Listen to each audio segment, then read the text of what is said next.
সে আল্লাহকে ভালোবাসু, আমার নবীকে ভালোবাসু, কিসমত চেঞ্জ হয়ে যাবে। যদি ইমানদার হন তাহলে ধৈর্যশীল হতে হবে। কি হতে হবে? ধৈর্যশীল। দেখেন একটা হাদিস মনে পড়লো, আমার নবী পাহাড় দিয়ে যাচ্ছেন, হঠাৎ করে আবু জাহেলের সাথে দেখা। কোন জাহেল? আওয়াজ দেন, কোন জাহেল? উনি কি ভালো মানুষ না অভদ্র মানুষ? অভদ্র মানুষ। অভদ্রতা শুরু করে দিয়েছে। নবীজির সাথে দেখা হয়েছে, নবীজিকে অকথ্য ভাষা গালিগালাজ করছে, নাউজুবিল্লাহ। সুমা মাযালা, নবীকে উল্টাপাল্টা কথা বলছে। নবীজি একদম কাফুল লিসান, চুপ করে আছে।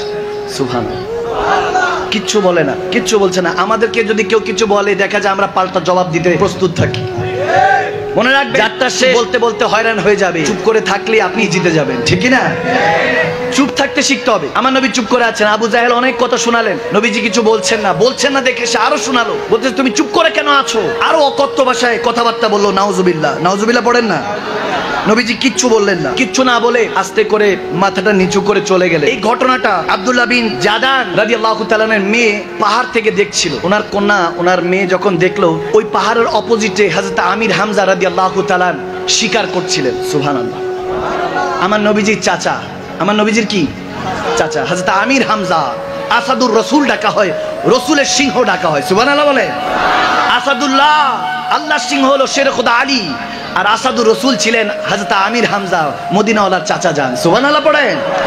তো হযরত আমির হামজা শিকার করছে, যখন শিকার করছে, হযরত আব্দুল্লাহ বিন জাদান রাদিয়াল্লাহু তাআলার মেয়ে দৌড়ায় গিয়ে হযরত আমির হামজাকে বলতেছেন, কি ব্যাপার, আপনি এখানে শিকার করছেন? ওখানে মুহাম্মদ বিন আব্দুল্লাহ আলাইহিস সালাম, অর্থাৎ আমার নবীর কথা বলছেন, আপনার ভাতিজাকে আবু জাহেল কটূক্তি করলো, অনেক গালমন্দ করলো, এবং যেতে যেতে মাথার মধ্যে একটা লাঠি দিয়ে বাড়িও দিল। নাউজুবিল্লাহ। তারপরে তিনি কিছু বললেন না, এতিম বিধায় তেনার উপর টর্চার হচ্ছে, আপনি কিছুই বলবেন না। এখন চাচা তো যখন রক্তের উপরে আক্রমণ হয়েছে, কোদাল তো বুকের দিকে টানে, ঠিক না? চাচা তো ভাতিজার ব্যাপারে যখন এরকম শুনেছে, রক্ত টকবক করে উঠলো।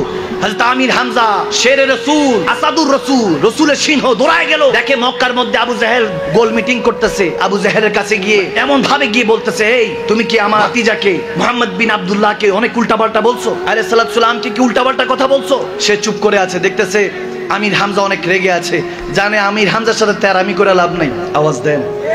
কিছু এলাকার মধ্যে দেখবে, আমাদের প্রতিবেশীর মধ্যে আশেপাশে এমনও আছে কিছু শক্ত মানুষ, ভালো মানুষ আছে, যারা এমন তেরা এমনি ভালো, কিন্তু যদি বেশি দস্তাদস্তি করেন, তেরা মানুষের রাগাইলে সমস্যা আছে, ঠিক না? আর সহজ সরল মানুষ একটু তেরা হয়, ঠিক না? সরল মানুষগুলি তেরা হয়, একটু ঘাট তেরা হয়, যেটা বুঝে একটাই বুঝে, ঠিক না? আর ওটা শুনতে চায় না। যখন কি বলতেছে আবু জাহেল, ওনার নাম ছিল আবুল হেকাম, আমার নবী ডাকছে আবু জাহেল, বড় যখন লকব দিছে সেটাই টাইটেল হয়ে ছিল আবুল হেকাম, হিকমতকারীদের বাদশা, হাকিম, হাকিমদের পিতা বলা হতো। আমার নবী বলে, কিসের তুমি হাকিমের পিতা, তোমার নাম আবু জাহেল, তুমি জাহেলদের পিতা। নবী নাম দিয়ে দিছে, ওইটাই সারা জীবনের জন্য নাম হয়ে গেছে, ঠিক না? আমার নবী যেটা করে সেটাই আল্লাহ পছন্দ করে, ঠিক না? এখন যখন সেই নবীকে কষ্ট দিল, আমির হামজা বলতেছে, আমার ভাতিজাকে তুমি এটা বললা, ইচ্ছা মতো গালি দিয়া ওনার যে ধনুক ছিল, ওই ধনুকের ওটা দিয়ে দিছে আবু জাহেলের মাথায় একটা বাড়ি খাওয়ার পরে এত লোক কাফের সামনে মুশরিকরা কেউ সাহস করে না। আর আমির হামজা তখন কালমা পড়ে না, ভাতিজা হিসাবে ভালোবাসতেছে, ভাতিজা, নবী হিসাবে নয়। আর আমরা তো রেডিমেড মুসলমান উম্মত, আমরা যদি ভালোবাসি দামটা ইজ্জতটা বাড়িয়ে দিবে কে? এই কথা শুনে আমির হামজা বাড়ি দিয়ে আমার নবীর সাথে দেখা করতে গেলেন। তখন খাদিজাতুল কুবরা উম্মাতুল মুমিনিন তিনি ওখানে ছিলেন, নবীজির ব্যান্ডেজ করতেছেন, মাথার মধ্যে যেহেতু বাড়ি পড়েছে, সুম্মা মাআযাল্লাহ, আমার নবীজির মাথা মোবারকে বাড়ি পড়েছে। উম্মত, আপনার আমার জন্য আমার নবী কষ্টগুলি করেছেন, ঠিক না? ঠিক না? আমার আপনার জন্য এই পরিবর্তন আমার নবী কষ্ট করেছেন। দো জাহানের বাদশা নবী, আর সে থাকতে পারতেন মদিনায় পিঠ লাগিয়ে রব্বি হাবলি উম্মতি বলে কাঁদছেন আপনার আমার জন্য, ঠিক না?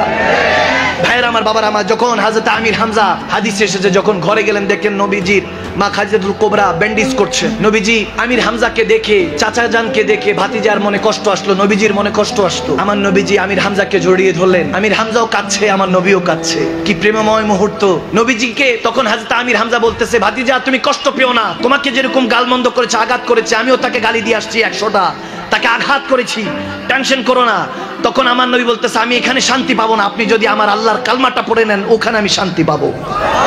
তখন বলতেছে যদি তুমি কালমা পড়তে চাও তো ওখানে যদি তোমার শান্তি হয়। শের রাসূল হযরত আমির হামজা আমার নবী চাচা যান বলতেছে যাও, তাকে তো আমি কষ্ট দিয়ে আসতাম, তাকে গালমন্দ করলাম, তোমাকে কষ্ট দিয়েছে, তোমাকে এত ভালোবাসি, কেমন ভালোবাসি তোমাকে বুঝাতে পারবো না। আরে চাচা ভাতিজার ভালোবাসা কত গভীর হতে পারে, হযরত আমির হামজা আর আমার মদিনাওয়ালার ভালোবাসা দেখলে বোঝা যায়। সেখানের মধ্যে হযরত আমির হামজা চোখের পানি ছেড়ে আমার নবীর হাতে কালমা পড়ে মুসলমান হয়ে গেল। সুবহানাল্লাহ।